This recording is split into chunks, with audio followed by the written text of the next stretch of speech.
Good morning, all the students of class 3। आज हम लोग हिंदी में एक्सरसाइज 8 राष्ट्रीय पशु बाघ नेशनल एनिमल टाइगर्स के बारे में आज हम लोग पढ़ेंगे। इससे पहले हमने पिछले वीडियो में आपको लेसन 7 चोर पकड़े गए कहानी को बताया था, पढ़ाया था। उसके बाद उसका होमवर्क दिया था। कुछ बच्चे होमवर्क बनाए थे और कुछ बच्चे जो है सो होमवर्क नहीं बनाए। फिर भी हमने ग्रुप के द्वारा आपको जो है से पूरा सोल्व क्वेश्चन दिया था। आप लोग जो है फेयर कॉपी में उस क्वेश्चन आंसर को पूरा बनाकर रखिएगा और समय मिलने पर उसको याद अवश्य कीजिएगा। जैसे ही आपका स्कूल ओपन होगा तो वह फेयर कॉपी भी चेक किया जाएगा और क्वेश्चन आंसर भी सुना जाएगा। इसलिए आप लोग पहले से ही प्रिपेयर रहिएगा ताकि स्कूल जब खुले तो आपको किसी तरह की समस्याओं का सामना न करना पड़े। तो आइए हम लोग आज राष्ट्रीय पशु बाघ नेशनल एनिमल टाइगर्स के बारे में पढ़ेंगे। ये एक लेटर के पत्र के द्वारा दूसरे को बताया गया है। सबसे ऊपर में एड्रेस है 3/87 राजगढ़ कॉलोनी, नई दिल्ली। दिनांक लिखा हुआ है 17 अक्टूबर 2000 और कटकुट का मतलब होता है कि आप अपने अंदाज से लगा लीजिए 19, 20, 18, 17 जो भी। तो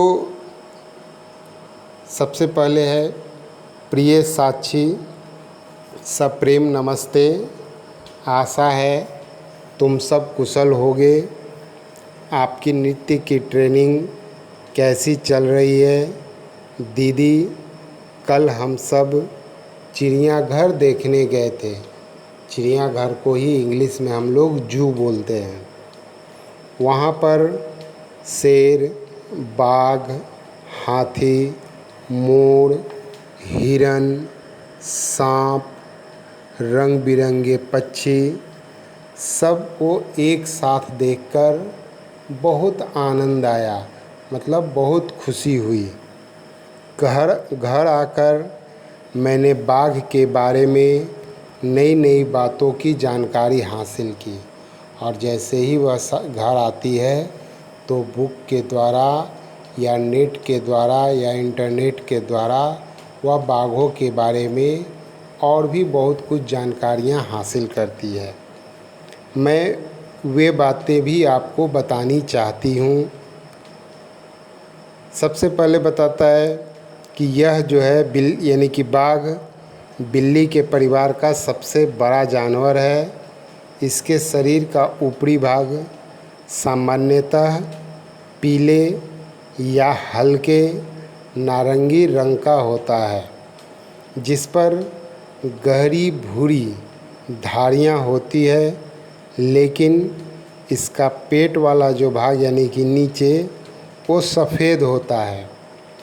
कुछ बाघ सफ़ेद तथा काले रंग के भी होते हैं।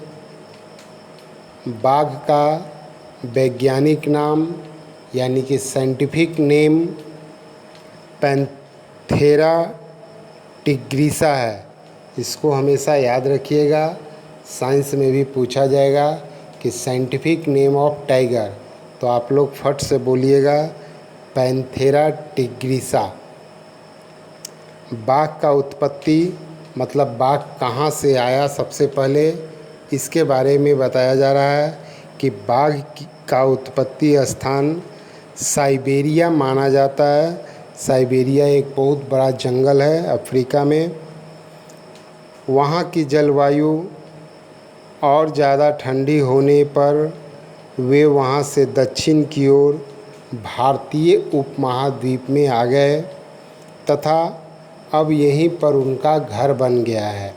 मतलब पहले साइबेरिया से यह बाघ की उत्पत्ति हुई और वहाँ से यह हमारे भारतीय उपमहाद्वीप में आ गए। नर बाघ की सिर से पूंछ तक लंबाई 270 से 310 सेंटीमीटर तथा मादा बाघ की लंबाई 240 से 265 सेंटीमीटर होती है। यानी कि जो मेल टाइगर होते हैं उनकी सिर से पूंछ तक लंबाई 270 से लेकर 310 सेंटीमीटर और जो फीमेल टाइगर होते हैं उनकी लंबाई 240 से लेकर 265 सेंटीमीटर तक होती है। आगे है कि नर बाघ का औसत वज़न यानी कि एवरेज वेट 221.2 किलोग्राम तथा मादा यानी कि फीमेल टाइगर का एवरेज वेट 139.7 किलोग्राम होता है। बाघ सिंह की तरह सदा अपने परिवार के साथ नहीं रहते। यानी कि हम लोग कह सकते हैं कि बाघ जो है वो विदाउट फैमिली मतलब बिना परिवार के भी रह सकता है, लेकिन सिंह जानवर जो है जिसको शेर आप लोग बोलते हैं वो हमेशा जो है फैमिली के साथ रहता है। बाघ के बच्चे अपने जन्म से लेकर 18 महीने तक अपनी माँ के साथ रहते हैं, फिर वे स्वतंत्र रूप से जीवन जीने लगते हैं तथा अपना अलग इलाका बनाने लगते हैं। बाघ के बच्चे 5 साल में वयस्क हो जाते हैं। यानी कि जो बाघ का बच्चा होता है वह 5 साल में वयस्क मीन्स बड़ा हो जाता है। ये मांसाहारी जीव है यानी कि नॉन वेजिटेरियन तथा मुख्यतः चीतल, सांभर, हिरन, गौड़, बारहसिंगा, नीलगाय, लंगूर, जंगली भैंसे आदि का शिकार करते हैं।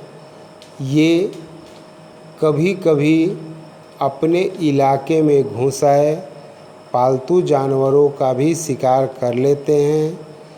ये खुद घायल होने, बहुत कमज़ोर तथा बूढ़ा होने या शिकार की कमी होने पर मनुष्य यानी कि हम मानवों पर भी हमला कर देते हैं तथा आदमखोर बन जाते हैं।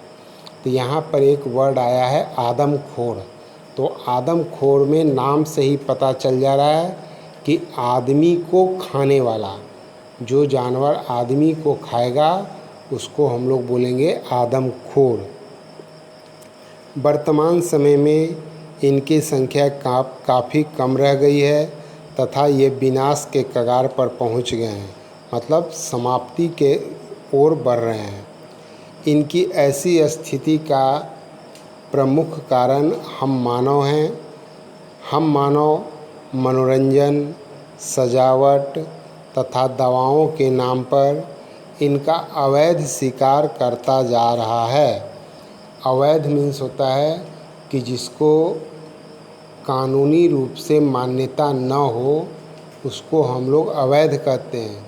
यानी कि हम लोग कह सकते हैं कि बाघों को मारना एक अवैध कार्य है। इसको यदि आप मारते हुए या शिकार करते हुए पकड़े जाते हैं तो आपके ऊपर कानूनी कार्रवाई भी की जा सकती है, आपको जेल भी हो सकती है।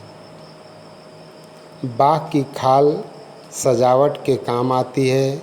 इसकी हड्डियाँ तथा शरीर के विभिन्न अंगों का इस्तेमाल अनेक दवाओं के निर्माण में किया जाता है।